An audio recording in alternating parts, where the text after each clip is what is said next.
Okay guys, belakang aku ada sebuah kereta BMW F30 yang menggunakan enjin N13. Jadi kalau korang nampak, kita dah buka dia punya coil plug dengan spark plug.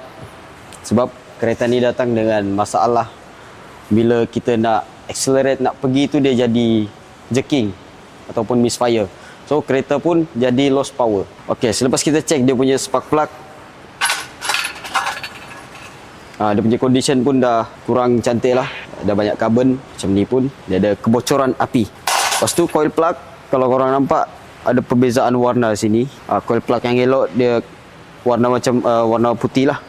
Lepas tu kalau dah warna macam ni, perang-perang, bermakna dia orang panggil bad condition lah. Kita akan suggest customer untuk tukar 4 biji terus. Spark plug 4 biji, coil plug 4 biji. Apa yang akan terjadi bila spark plug ni dah rosak? Mula-mula sekali kereta akan jadi jerking ataupun misfire. Kereta jadi sengguk. Lepas tu dia akan naik indikator drive train. Kereta automatik jadi lost power. Apa kesan buruk bila kita paksa juga jalan dalam keadaan drive train naik dengan jerking? Dia akan efek pada orang punya enjin. Enjin.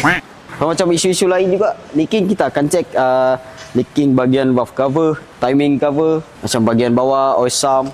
Kita akan cek sekali, kita update customer lah. Kalau korang pengguna Conti, BMW, Mercedes, Maserati, Audi, Porsche, korang boleh Roger. Kita orang Transmatic Automotive Section 15 Shah Alam, kita orang buka dari hari Sabtu hingga ke hari Khamis, dan kita tutup hari Jumaat saja kita tutup. Jadi kalau korang ada apa-apa soalan mengenai kereta korang boleh klik link di bio. Assalamualaikum.